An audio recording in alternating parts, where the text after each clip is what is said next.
My husband and I have been together for 8 years now. I have two sons from my previous marriage, 13 and 9, and I just gave birth to me and my husband's daughter 3 months ago. Prior to me giving birth and even a few weeks following, our home life was great. We often had friends telling us they wish they could find someone that made them as happy as him and I made each other. There was hardly ever any disagreements. Our communication was solid. He was fantastic with my boys, attending every parent-teacher conference, doctor's appointment, school event, etc., and took them out often to play baseball and basketball.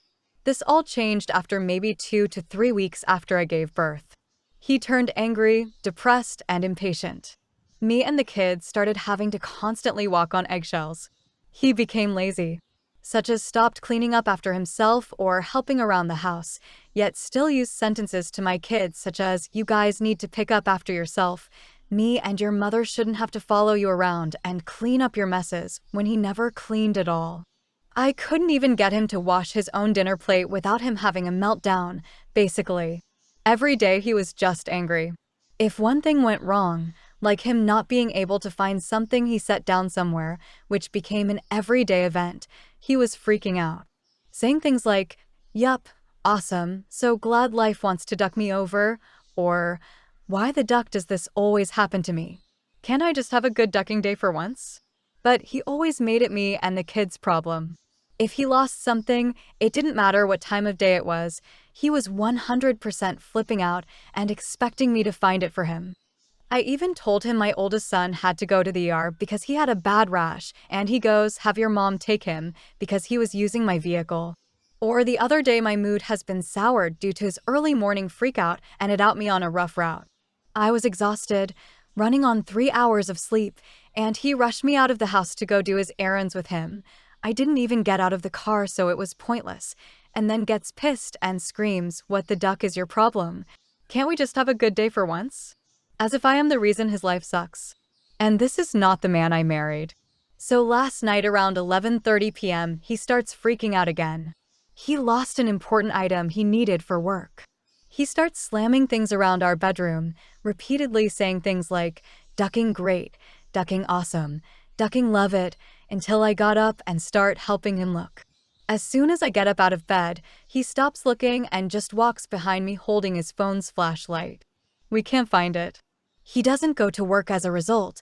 Another trait he's gotten since giving birth, he literally calls out over the wind blowing wrong. I lay back down. He practically body slams the bed beside me, starts huffing and puffing, heavy sighing, growling while practically clawing at his face, talking about how ducking stupid this life is. I asked him to stop and he says, "Duck you." So I tell him I'm done. I'm leaving and that me and my children's shit will be out of the home by today. He says, "What the duck ever," and goes to sleep. I wake up at 5 a.m. and start packing. He comes out around 7 asking what I'm doing, and I tell him again that I'm done and I'm leaving. He says I'm leaving him in his time of need and he would never do that to me. But he kind of did. Because I was diagnosed with PPD not even 4 days after giving birth, and he completely overrode it and made it about him and how much his life sucks. X, I know you're feeling some type of way, but I have shit going on too. No one asks me how the duck I am, or literally making passive-aggressive comments like, "Wish I could sleep all day," when I was 6 days postpartum, after I fell asleep on the couch. He does NO nighttime duty. As I said, he says I'm leaving him in his time of need and that I should have urged him to get therapy instead of walking away. But his anger has made me hate him. I don't even want to be near him. Comment 1, NTA. Your husband's behavior has become unbearable and you're right to prioritize your mental health and the kids' well-being by leaving. Comment 2. I 100% agree she should prioritize the kids and leave. I know how incredibly stressful a newborn is in even the best circumstances, with two parents really trying, and this seems completely unbearable. One thing did catch my eye though, sudden personality shifts like this sometimes do have a medical explanation. Regardless of her choice, she should suggest that he should at least get a full checkup and head MRI. Comment 3. NTA. And good for you. He became an abusive partner during this time. He's volatile, including physically, he shouts and swears, and he's making you miserable. He's complaining you just left him instead of telling him to change. Bullshit. You communicated plenty that you weren't happy with how he was treating you. He may be willing to change now. You get to decide if that's too little, too late. But even if he stops behaving this way, the fact that he's capable of acting this way towards you has got to have been a huge shock, and you'll never again be able to believe that he won't ever be that partner. I'm M25 and my ex-girlfriend is F24. We were together for 3 years and marriage was definitely in our future. Basically, my ex always loved true crime, but she was really getting into DV true crime. She had been down her DV rabbit hole for about 4 to 6 months, I want to say, before she really started acting weird with me. She didn't want me to have her location, which we mutually had for safety purposes. She was telling her mom, sister, and friends everything I did. She was being skittish around me, kept a diary when she had never had one before, and would basically just be overly cautious around me. I'm not too sure how to describe it. You could just see she was being weird. Even at gatherings, my family asked me if we were fighting because she seemed overly cautious around me and was only sticking with the women. It was really starting to get to me, but I didn't want her suspicions to be right, so I didn't do anything about it. She had told me that as a man, I have to understand that DV happens all the time, even perfect men suddenly end up abusers, and that I was no different. It really, really got to me. All I could think then, and even now, is that I'm nothing like those men. I get that it could be anyone, but, seriously? I don't even kill bugs. I take them outside. She had never been in an abusive relationship either. This behavior was so unlike her, but I felt like there was nothing I could do because of her position. If I reacted badly, she would be right, and I know I'm not an abuser, so I just took it. We had been together for 3 entire years, and she really thought that I would suddenly abuse her. I've never raised my voice at her, and I came from a broken home with DV. She knows about that. I would never treat a woman, or child, man, or animal, that way. A few days ago she put up cameras and I noticed pretty quickly because she didn't hide them well. When I confronted her, she told me it was for her safety and peace of mind, and that if I wanted them gone, I don't care about her safety. I got really fucking angry, but I got this moment of clarity all of a sudden. It was like all the anger left my body as quick as it came, and I understood. All those months hit me like a train and I was over it all. I didn't yell, didn't react, I just said that we were over. I told her that I couldn't be with someone who thought of me as an abuser. I didn't take any of my things, I just left to stay at my parents' house. She's been telling her family that I'm an abuser, and I've gotten a few semi-threatening calls and texts from her brothers. I'm really torn up about it, and I'm feeling like a real asshole now. Her texts range from "I'm sorry, I know you're not an abuser" to how I never cared about her and that she was right about me all along. Why did she convince herself that I would abuse her? I had never, ever laid my hands on her, nor have I ever yelled at her. If something was wrong, we handled it like adults, not dysfunctional teens. I miss her a lot and I'm starting to regret it all. I should have just let her put the cameras up. That probably isn't the self-respecting choice, but I really loved my girlfriend and I understood to an extent. Comment 1. NTA, it won't stop with the cameras. Pretty soon it will be financial abuse when you don't buy her a new dining room table. Everything you do will be emotional abuse. She is already lying about you. I will guess that she is a high anxiety person, but that won't give you any peace. Sorry, it is time to walk away. When you go back to get your stuff, be sure that you have a witness. Take your mom. By the way, she is committing emotional abuse against you with the lies to her family. Comment 2. NTA, my brother's live-in GF has done a lot of these same things after getting really into true crime, especially ones focused on DV.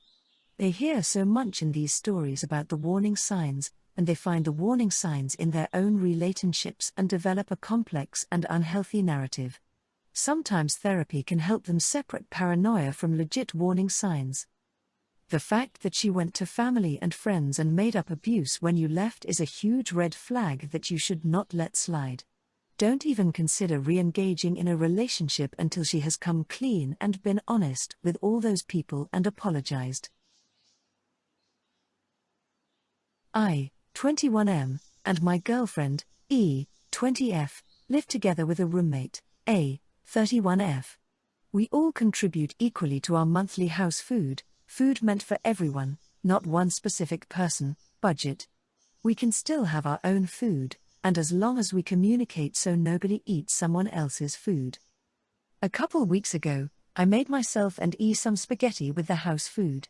Just noodles and generic brand canned sauce, nothing fancy. Quick and easy because I was feeling lazy. A was at work until late that night, and myself and my GF ended up finishing all the spaghetti. When I came home, she saw the dirty pot in the sink and made a comment about being sad there was none saved for her. I asked if she wanted me save some for her next time I made it, but she didn't really give me a straight answer. I got the feeling she wanted me to though, so I made a mental note to do that next time I made spaghetti and moved on. A few days later, I made some pork chops. Again, nothing fancy. E wasn't hungry and didn't eat her portion, so I offered it to A when she came home. She accepted, however when she put the food in the microwave to warm it she made a face as the smell hit her. She tried not to let me see, but I could tell she wasn't thrilled. She took the food into her room to eat, which isn't unusual for her, so I don't know if she finished it or what. Since then, whenever we're in the kitchen together and I'm cooking, she's been kind of hovering over my shoulder and trying to give me advice on how to season my food. And honestly, sometimes it's good advice. I'm one of those people who views cooking as a constant learning thing, so I don't mind taking suggestions. However, she gave me an attitude whenever I didn't do something how she wanted or liked. It was always subtle and unspoken, until yesterday. I was making spaghetti again.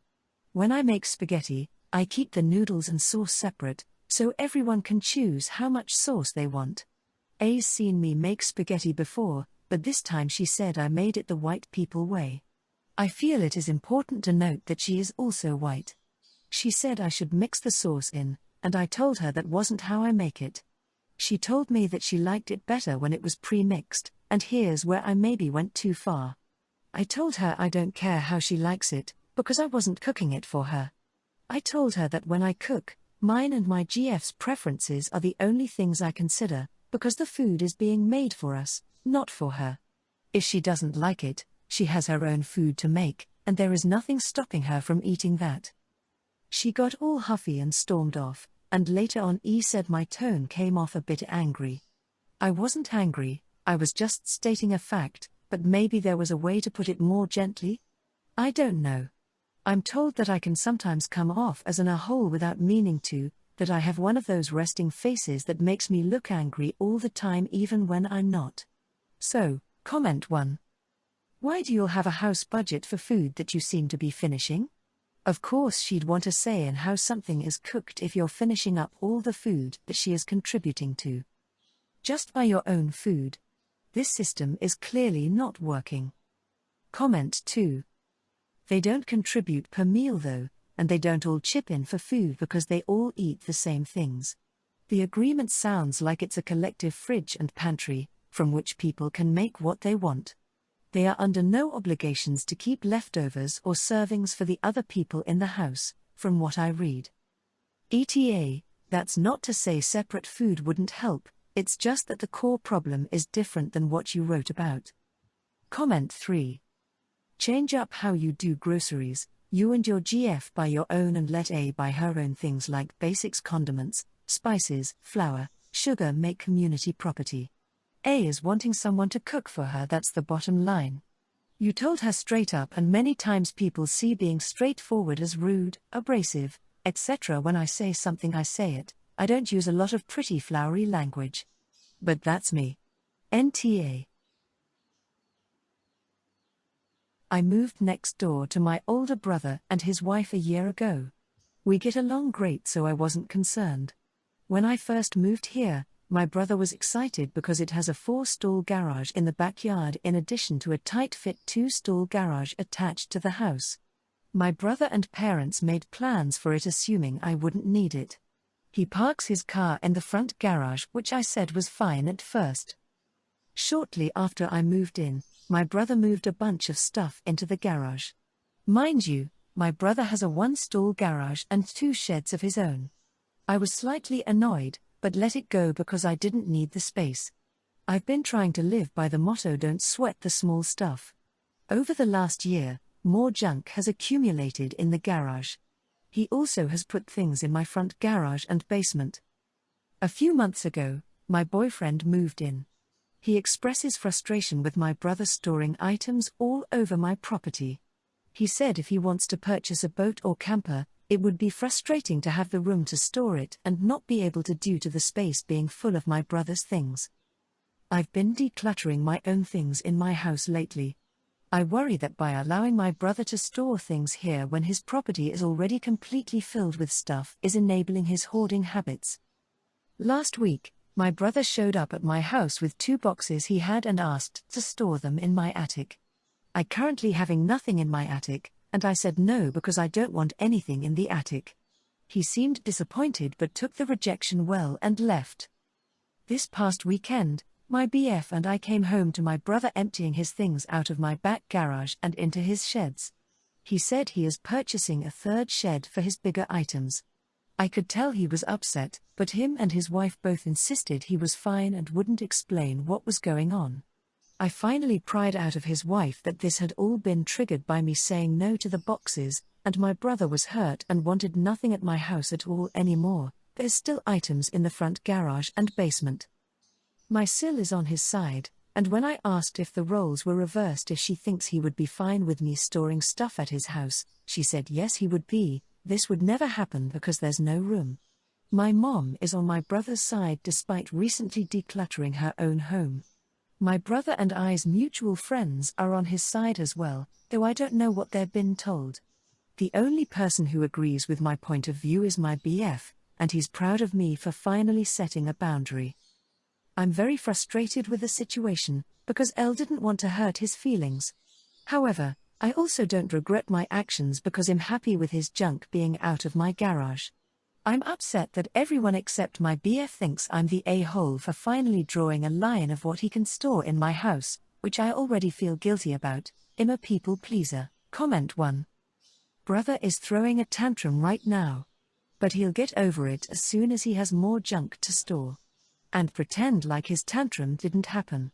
Op will come home to him storing more junk in her house.